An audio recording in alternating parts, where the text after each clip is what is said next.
الطيبين الطاهرين أما بعد فأعوذ بالله من الشيطان الرجيم بسم الله الرحمن الرحيم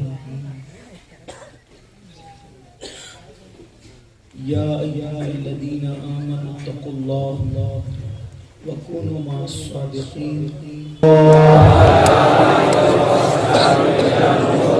صلى الله تعالى عليك وسلم تیرا ذرہ مہ کامل ہے یا غوث، تیرا ذرہ مہ کامل ہے یا غوث، تیرا قطرہ یعنی سائل ہے یا غوث۔ کوئی سالک ہو یا کامل ہو یا غوث، کوئی سالک ہو یا واصل ہو یا غوث، وہ کچھ بھی ہو تیرا سائل ہے یا غوث، وہ کچھ بھی ہو تیرا سائل ہے یا غوث۔ اور الوہیت ہی ایک احمد میں نہ پائی، الوہیت ہی ایک احمد میں نہ پائی، نبوت ہی سے تو عاطل ہے یا غوث۔ صحابیت پھر تابعیت پھر آگے قادری منزل ہے یا غوث، اور ہزاروں تابعی سے تو فضوتر، ہزاروں تابعی سے تو فضوتر، یہ طبقہ مجملاً فاضل ہے یا غوث۔ اور کہا تو نے کہ جو مانگو ملے گا، کہا تو نے کہ جو مانگو ملے گا، رضا تجھ سے تیرا سائل ہے یا غوث، رضا تجھ سے تیرا سائل ہے یا غوث۔ کہا تو نے کہ جو مانگو ملے گا، گدا تجھ سے تیرا سائل ہے یا غوث۔ آج کی محفل قطب الاقطاب، غوث الاغواث، غیاث الکونین سیدنا شیخ عبد القادر جیلانی رضی اللہ تبارک و تعالی عنہ کی یاد میں انعقاد پذیر ہے۔ جس طرح سے کائنات نبوت میں مصطفیٰ جان رحمت صلی اللہ علیہ وآلہ وسلم کے اوصاف حمیدہ کبھی بیان نہیں ہو سکتے مکمل طور پر، اور زندگیاں ختم ہو جائے گی، لیکن حضور اکرم صلی اللہ علیہ وآلہ وسلم کے معجزات، کمالات، حضور کے اخلاق، یہ سب کچھ انسان پوری زندگی بیان کرتا رہے تو زندگی ختم ہوگی، لیکن کمالات مصطفیٰ ختم نہیں ہو سکتے۔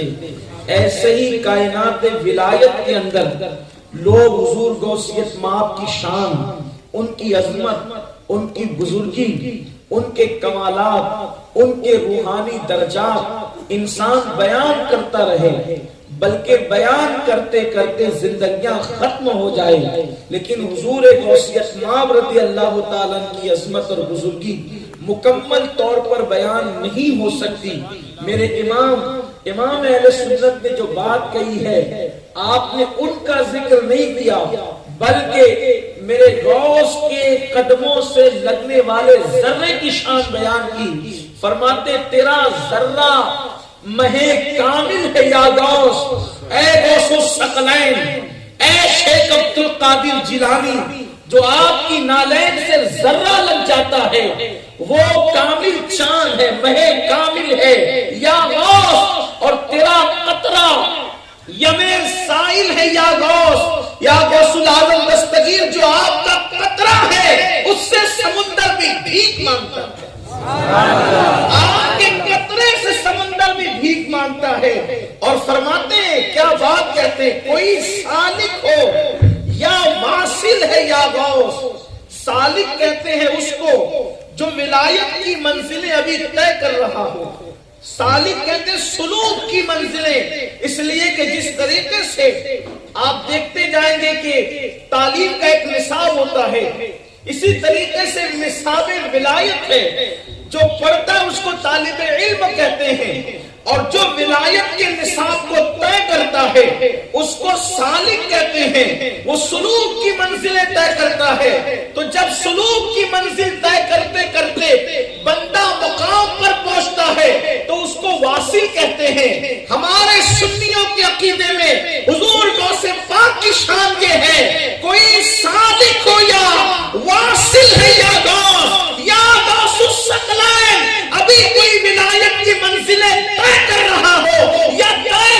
چکا ہو، وہ کچھ بھی ہے میرا سائل ہے یا غوث، وہ کچھ بھی ہونا ہے لیکن آپ کے در کا بھکاری کے بھکاری ہی ہے، میرا سائل ہے یا غوث۔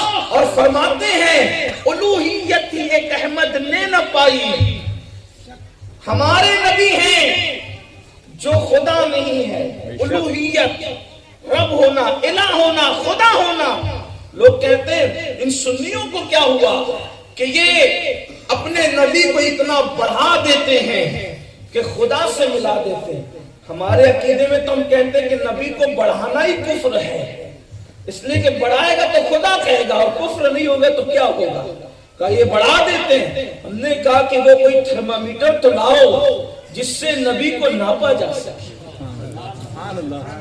جس سے نبی کو ناپا، جس کو فرشتے نہ تول سکیں اس کو مولوی تولنے نکلا ہے۔ آپ کو نہیں پتا اللہ کے رسول صلی اللہ علیہ وآلہ وسلم کی جب ولادت ہوئی، بوقت ولادت کی بات عرض کر رہا ہوں، صاحب معارج لکھتے ہیں کہ جب مصطفیٰ جان رحمت کی ولادت ہوئی تو ایک پنڈے میں رسول اللہ کو رکھا گیا اور دوسرے پنڈے میں ایک انسان کو رکھا گیا۔ حضور اس سے بھاری نکلے، پھر کیا ہوا؟ دو رکھے گئے، پھر حضور کو رکھا گیا، حضور اس سے بھی بھاری نکلے، پھر 10 رکھے گئے اور اس کے بعد حضور کو رکھا گیا تو حضور اس سے بھی بھاری نکلے۔ تو اس کے بعد جبریل نے کہا چھوڑ دو، کائنات تول لو گے پھر بھی آمنہ کے لال کی کوئی برابری نہیں۔ کائنات میں کون ہے؟ کائنات میں کون ہے جو مصطفیٰ جان رحمت کی برابری کر سکتا ہے؟ ارے جب انبیاء ان کی برابری نہ کر سکے، جبریل ان کی برابری نہ کر سکے تو کائنات کا کون سا انسان ہے؟ جب معصومین سید المعصومین کی برابری نہ کر سکے تو گنہگار کی حیثیت کیا ہے کہ ان کی برابری کر سکے؟ واللہ مصطفیٰ جان رحمت کی شان کیا ہے؟ اللہ اکبر، کوئی ایسا پیمانہ نہیں جو نبی کو ناپا جا سکے، نبی کو تولا جا سکے، ان کی عظمت کا اندازہ کیا جا سکے۔ اللہ اکبر۔ لوگ کہتے ہیں فلاں صاحب تو بڑے عالم ہیں، لیکن فلاں صاحب بڑے عالم کیا ہے؟ میں کیا اس کو عالم کہوں جو نبی کی عظمت گھٹانے نکلا ہے؟ ایک شراب پینے والا غالب کچھ مولویوں سے آگے بڑھ گیا، شرابی آگے بڑھ گیا، مقدر کی بات ہے، مولوی نبی کی توہین کرنے لگا، لیکن اسی شرابی غالب کو کہا گیا غالب ذرا تو اپنے نبی کی شان بیان کر، کیونکہ تو بہت غزلیں لکھتا ہے اور تجھے یہ کہنا بھی ہے، تجھے گھمنڈ ہے، غرور ہے اپنی اردو دانی پر، اپنے ادب پر، اپنی شاعری پر، اپنے فن پر۔ تو نے بڑی غزلیں لکھی، یہاں تک کہ تو کہہ گیا کہتے ہیں زمانے میں سخنور بہت اچھے، یوں تو ہے زمانے میں سخنور بہت اچھے، کہتے ہیں کہ غالب کا ہے انداز بیاں اور تو اتنی غزل لکھنے والا غالب۔ اللہ اکبر، جس نے اردو کی نوک پلک کو درست کیا، یا یوں کہیے اردو زبان پیدا ہوئی توتیے ہند ملک الشعراء حضرت امیر خسرو، حضرت قطب دکن سرکار سیدنا بندہ نواز کے سدراز اور تارک السلطنت سیدنا مخدوم اشرف جہانگیر سمنانی، ان تینوں کے وجود کی محنتوں سے اردو کی پیدائش ہوتی ہے، اور اس اردو کو اگر کوئی دودھ پلاتا ہے تو اس کو دلی کا غالب آپ کہہ سکتے ہیں۔ ایسا زبان داں، اگر میں اس کی شاعری پہ گفتگو کروں تو آپ کو حیرت ہوگی، لیکن 2 جملوں میں یاد رکھنا، غالب غالب ہی رہا، اتنا سمجھو کہ غالب غالب ہی رہا۔ جب لوگوں نے غالب سے کہا غالب تو اپنی اتنی غزلیں لکھتا ہے، کبھی نبی کی نعت بھی لکھ، تو غالب نے 2 مصرے کہہ کے قلم توڑ دیے اور کئی مولویوں سے، وہ ظاہر مولویوں سے، گستاخوں سے آگے بڑھا اور اس نے کہا غالب سنائے خواجہ بیضداد العاشقی آزاد پاک مرتبہ دانے محمد است، کہتے غالب تو نبی کی نعت لکھنے چلا ہے، ارے یہ معاملہ اللہ کے سپرد کر دے، اس لیے کہ اللہ کے سوا ان کی حقیقت کو کوئی جانتا ہی نہیں ہے۔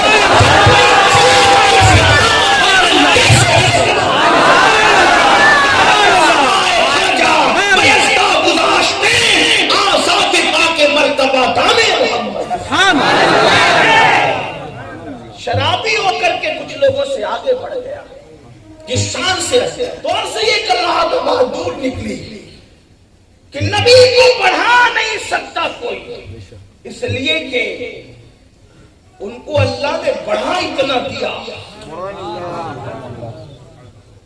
اللہ نے اتنا بڑھا دیا کہ کوئی ان کو بڑھا نہیں سکتا، اور کوئی گھٹانے کی کوشش کرے تو گھٹا بھی نہیں سکتا۔ کیوں؟ اس لیے کہ گھٹانے والے خود گھٹ گئے۔ اِنَّ شَانِئَكَ هُوَ الْأَبْتَرُ، جو آپ کو گھٹانے والا آپ کا گستاخ ہے، وہ ہر خیر سے محروم ہے، ہر بھلائی سے محروم ہے، ابتر ہے وہ، قرآن کہہ چکا۔ لیکن سنو، تو ہم نبی کو بڑھا نہیں سکتے، ہم کیا بڑھائیں؟ ہاں اتنا ضرور ہے، جب ہم ان کی بڑائی بیان کرتے تو ہم بڑھنے لگتے ہیں،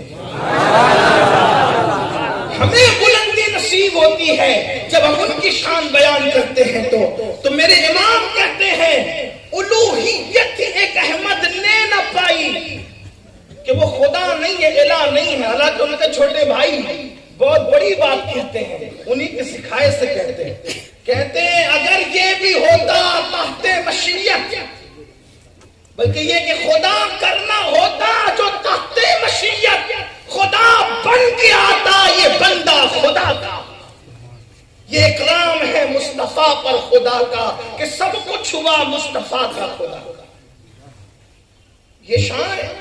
لیکن چونکہ یہ تحت مشیت ہی نہیں، علماء سے پوچھ لینا بعد میں، عرض کر رہا تھا الوہیت ہی ایک احمد نے نہ پائی، ہمارے نبی خدا نہیں ہے، اور نبوت ہی سے تو عاطل ہے یا غوث، رسول اللہ خدا نہیں ہے، اور اے میرے دوست تو نبی نہیں ہے، باقی اللہ نے تجھے مرتبے عطا فرمائے۔ اسی لیے بات فرماتے ہیں جہاں جہاں میرے نانا محمد رسول اللہ نے قدم رکھا میں نے وہاں قدم رکھا، لیکن ایک مقام تھا جسے نبوت کہتے ہیں، اس مقام پر میں نے قدم نہیں رکھا، باقی ہر جگہ میں نے قدم رکھا، وہ جہاں جہاں گئے میں وہاں گیا، حتیٰ کہ اللہ اکبر ایک مقام ایسا آتا ہے، اب ذرا اپنے غوث کی شان سنو، نبی جہاں جہاں گئے وہاں غوث الورا گئے، ایک مقام ایسا آتا ہے نہ جبریل جاتے ہیں، نہ رفرف جاتا ہے،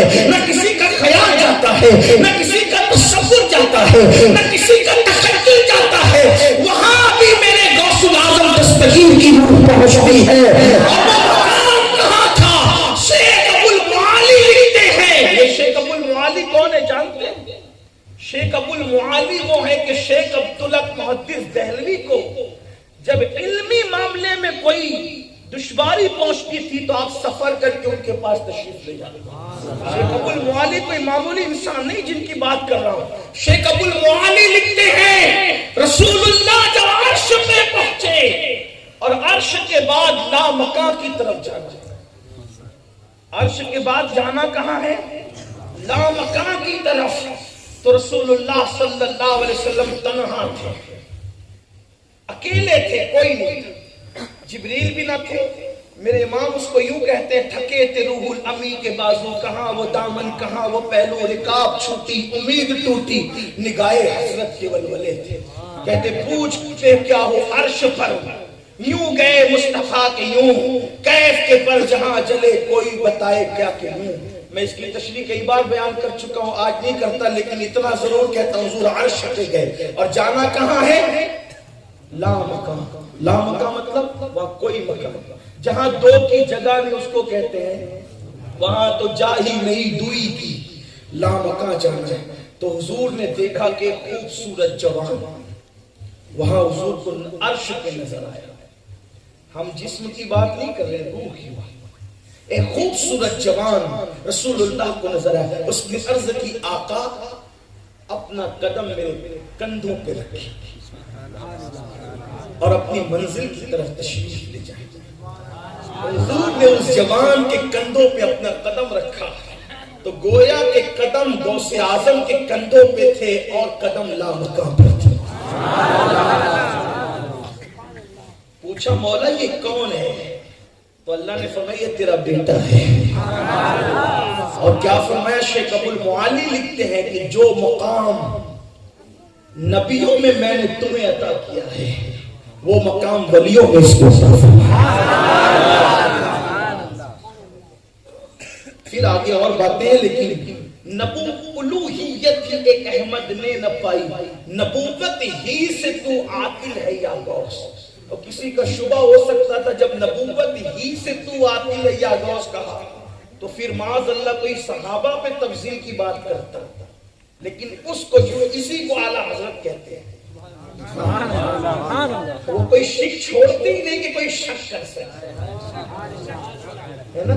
کہا گیا الوہیت ہی ایک احمد نے نہ پائی، نبوت ہی سے، حسن کے ساتھ کر، نبوت ہی سے تو عاقل ہے یا غوث۔ پھر فوراً اس کی صفائی پیش کی، صحابیت، پھر تابعیت، پھر آگے قادری منزل ہے یا غوث۔ تو تابعیت کا ذکر تو کیا نا، لیکن پھر ایک اور غلط فہمی کو دور کر دیا، فرمایا ہزاروں تابعی سے تو فضول، ہزاروں تابعی سے تو فضول، یہ طبقہ مجملاً فاضل ہے یا غوث، یہ طبقہ مجملاً فاضل ہے یا غوث۔ یہ سرکار غوثیت مآب رضی اللہ تعالیٰ کی شان بیان ہو رہی ہے، اللہ اکبر۔ تو اللہ نے سرکار غوثیت مآب کو یہ مقام عطا فرمایا، یہ شان عطا فرمائی، یہ مرتبے عطا فرمائے۔ اللہ اللہ، سرکار غوثیت مآب کی شان کیا ہے؟ شیخ ابو المعالی لکھتے اپنی کتاب کے اندر، اللہ اکبر، کیا لکھتے ہیں؟ فرماتے ہیں ایک مرتبہ ایک شخص سرکار غوثیت مآب کی چوکھٹ پر پڑا ہوا ہے، لیٹا ہوا ہے، آہوزاری کر رہا ہے، گریہوزاری کر رہا ہے، اور کسی قادری مرید سے کہتا ہے کہ میری سفارش کر دے سرکار غوثیت مآب کی بارگاہ میں کہ وہ مجھے معاف کر دے۔ وہ مرید کیا کر کے عرض کرتا ہے، حضور ایک جو ہے وہ کوئی بندہ آپ کی چوکھٹ پہ پڑا ہوا ہے اور وہ آہوزاری کر رہا ہے، وہ گریہ کر رہا ہے کہ آپ اس کو معاف فرما دے۔ اے غوثیت مآب، آپ اس کو معاف فرما دیجئے۔ حضور غوث پاک نے فرمایا جا میں نے اس کو معاف کیا۔ فرمایا جیسے کہ جا میں نے اس کو معاف کیا، اللہ اکبر، وہ بندہ اڑنے لگا، ہوا میں پرواز کرنے لگا۔ اللہ اکبر، دیکھنے والے نے عرض کیا کہ یہ کیا ہے؟ میں تو سمجھ رہا تھا کہ کوئی مجرم ہے، کوئی گنہگار ہے، لیکن یہ بندہ تو ہوا میں پرواز کرنے لگا۔ جب غوثیت مآب رضی اللہ تعالیٰ عنہ نے اس شخص کی بے چینی دیکھی تو فرمایا کیا سمجھتا ہے؟ یہ اپنے وقت کا ابدال ہے، ابدال، اور یہ میری چوکھٹ پہ اس لیے پڑا ہوا تھا کہ یہ ہوا میں پرواز کرتے جا رہا تھا اور اس کے دل میں خیال آیا میں بغداد کی فضاؤں میں اڑ رہا ہوں، کیا بغداد میں میرے جیسا کوئی ولی ہے؟ کیا میرے جیسا کوئی ولی بغداد میں ہے؟ بس یہ خیال آنا تھا کہ یہ چوکھٹ پہ آ گرا، اور جب معاف کر دیا تو یہ ہوا میں پرواز کرنے لگا۔ حالانکہ دوسری ایک روایت اور بیان کی جاتی ہے کہ 3 ابدال جو ہے وہ ہوا میں پرواز کرتے ہوئے نکلے۔